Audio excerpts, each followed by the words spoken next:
In this video we're going to go over partial fractions. So this is separating large fractions into partial fractions.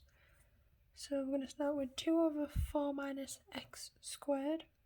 So looking at this, it seems I can separate this into difference of 2 squares.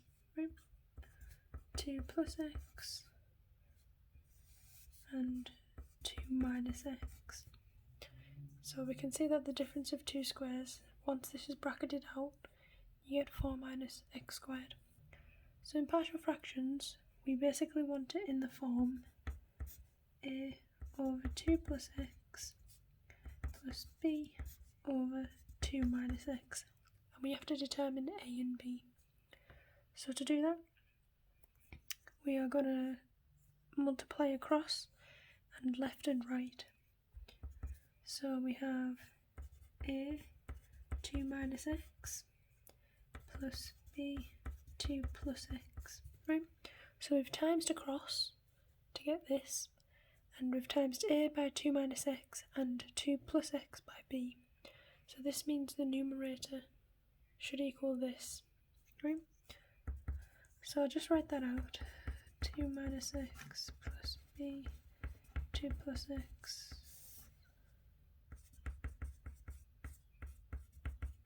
That's all we've done. We just want to find a and b.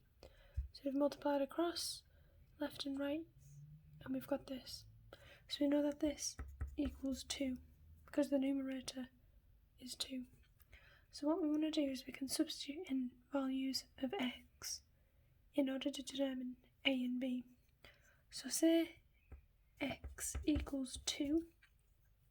If x equals 2, then this bracket equals 0, right? 2 minus 2 is 0. So that means we can get rid of a. So that means 2 plus 2 is 4. So 4b equals 2. That means b equals 0.5 or 1 over 2. Now let's say we did x equals minus 2, right? So 2 minus 2 is 0. We get rid of b, and we have a times 2 minus 2, which is 4. So 4a equals 2. This means that a equals 0.5. So if we were to rewrite it, it would be, we'll write it up here, it'll be 1 over 2 plus x plus 1 over 2 minus x for that one. For this next one, so we have 2x minus 1 and 2x, we have 2x minus 1 and x minus 1 times 2x minus 3. So we're going to separate this out like the first one. So we have a over x minus 1 plus b over 2x minus 3. Right? So we're going to multiply across and cross multiply. So a 2x minus 3 plus b x minus 1. So that would equal 2x minus 1. Right? So because the numerators should match. So we're going to substitute in values for x in order to determine a and b. So when x equals 1, this bracket is 0. So we get 1. So we have 2. So minus a equals 1. Right? So if we put 1 in there, we have 2. 2 minus 3 is minus 1. To get minus a, we put in 1 here. We have 2 minus 1 is 1. So a equals minus 1. When x equals 3 over 2, this bracket equals 0, right? So 3 over 2 minus 1 is 1 over 2. So 0.5b equals 2 times 3 over 2, which is 3, minus 1 is 2. So b equals 4. This means we can rewrite this as minus 1 over x minus 1 plus 4 over 2x minus 3. We rewrite this in partial fractions. Next one, we have 9x squared plus 20x minus 10 plus x over x plus 2 times 3x minus 1. So this one, the top bit looks like it could be factorised, so we're going to see if we can. So we have 9 and 9, 9 and 1, 3 and 3, 5 and 2. So let's think, could we factorise 3 and 3, 3x and 3x, 5 and 2, 10 and 1. So I don't think we can factorise this if we have 3 and 3, because there's no way to make up 10 and 1 or 5 and 2 in order to get 20. So if we rub that out and say we put 9 and 1, so 9x and x, can we do 5 and 2 or 10 and 1? So 5, 2, 10 or 1 to get 20 somehow. So we have 9, 19, 18. I don't think there's a way. Nope. So it's fine if there's no way, but we just look for if you can factorise it in order to cancel the denominators, which makes our life a little bit easier. But if not, then we go ahead and separate using a over x plus 2 plus b over 3x minus 1. So same again, we cross multiply, so x plus 2, 3x minus 1, and that will get us a times 3x minus 1 plus b times x plus 2. Right? So our numerators must match. So 3x minus 1 plus b x plus 2 equals 9x squared plus 20x minus 10. So we then substitute in values of x in order to get the values for a and b. So say x equals minus 2, this bracket would be 0. So minus 2 times 3 is minus 6, minus 1 is minus 7, so minus 7a equals, and then we found the value for the right hand side, plus 20 minus 10, so minus 14. So minus 7a equals minus 14. That means a equals 2. Let's say x was 1 over 3. This means this bracket would be 0, right? 3 times 1 over 3 is 1. 1 minus 1 is 0. So we get rid of a. Now if we put that in the value for b, so 1 over 3 plus 2 gives you 7 over 3. So 7 over 3b equals, and then we find the value for the right hand side. So 9n squared plus 20n minus 10. So that equals negative 7 over 3. Now we can see here that b equals minus 1. So if we put our numbers back in, we have 2 over x plus 2 minus 1 over 3x minus 1. And that's it. So if we do some more examples, we have x minus 7 times x minus 2 and x plus 2 times x minus 1 squared. So when you have a problem like this, because this is squared, we have to add a couple more things. So the partial fractions will be in the form of x plus 2 plus b x minus 1 plus c x minus 1 squared. So it has to be that if you have something to the power of 2, you have to have it as the denominator, but also it like without the power, so just x minus 1. So if we try and put them all together, so we have x plus 2, if they're all times by each other, x plus 2, x minus 1 So you get a x minus 1 plus b x plus 2 plus c x minus 1 squared.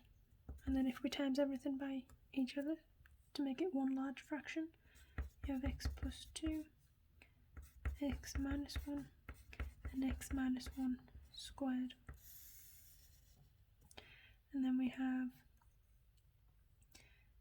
x minus 1 squared times a x minus 1 plus b x plus 2 plus c. There's no room, but I'll just add x plus 2 and x minus 1. So as you can see here, all of them include x minus 1. So we can cancel x minus 1, x minus 1, and x minus 1. So if we rewrite it, because there's a lack of room, it might be a bit clearer. So we have x minus 1 squared, if we bracket this out as well, times a plus b x plus 2 x minus 1 plus c x plus 2. And then that, because the denominator is x plus 2 and x minus 1 squared, are equal to this. That means it's equal to x minus 7 multiplied by x minus 2. So as long as you can track where everything is, then you should be able to write it in this form. Now we can just substitute in values of x in order to get a and b and c. So let's say x equals 1, we get rid of this, and we get rid of this because 1 minus 1 is 0. So we get 3c equals 1 minus 7 times 1 minus 2. So 3c equals 6, so c equals 2. Let's say x equals minus 2, so we get rid of this, and we get rid of this. So minus 2 minus 1 squared, so 9a equals minus 2 minus 7 minus 2 minus 2 is 36. So a equals 4. So now that we have values for these, we can substitute them back in because b has got ones, like factors that are in both a and c. We can just substitute our known values for a and c back in and just make it x equals 0 for simplicity of calculations. So we have, so say x equals 0, we have 4 times minus 1 squared plus b, which is what we're trying to work out, times 2 times minus 1 plus 2, which is c, 2 equal minus 7 times minus 2. So we have a bunch of numbers and we just want to find out what b equals. So we have minus 7 times minus 2, which is 14, and then we minus 4, then we minus another 4 because minus 1 squared is 1, times 4 is 4. And now we want to get rid of minus 2, so we divide by minus 2 because it's minus 2b. So 6 divided by minus 2 is minus 3. So the coefficient of b is minus 3. So rewritten, it would look like 4 over x plus 2, and then we have, where's b? Minus 3 over x minus 1, and then we have c plus 2 over x minus 1 squared. So now we've got them, and that's it. So for the last example, this one involves, sorry, that should be an x. This one has got a squared on the bottom, so it's a little bit different as well. That means it's got a x plus b over x squared plus 1, and then we've got c over x plus 1 plus d over x plus 2. So because this is x squared plus 1, you have to include this x bit here. So now what we're going to do is similar to before. We are going to multiply everything and get the numerator of what 2x would be equal to. So if we multiplied everything by each other, we have, say we did ax squared plus 1 and x plus 1, so we did these two, we would have ax plus b multiplied by x plus 1, so plus c x squared plus 1. So we've done these two times each other to get the bottom. X plus 1 times the top of this. X squared plus 1 times this. And that's plus d over x plus 2. And now we want to times these two together to make one large fraction. So we have x squared plus 1, x plus 1, and x plus 2. Now we multiply x plus 2 by the top of these. So we have ax plus b, x plus 1, x plus 2, plus c, x squared plus 1, x plus 2. And then we're going to add d, which is multiplied by these two. X squared plus 1, x plus 1. There. So now we have where our denominator equals the denominator of the original one.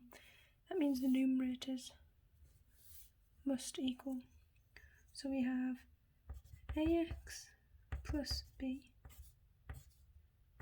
x plus 1, x plus 2, plus c, x squared plus 1, x plus 2, plus d, x squared plus 1, x plus 1 equals 2x, right? Because the numerators must equal.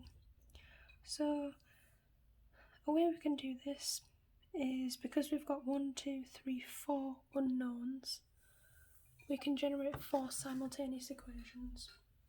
So we can separate it if we can separate a and b. So I'll just show you how to do it. Do ax, x plus 1, x plus 2, plus b, x plus 1, x plus 2. So I've just separated ax and b. Since they are different numbers, we can separate them because they're both times by these two brackets. And then we do c,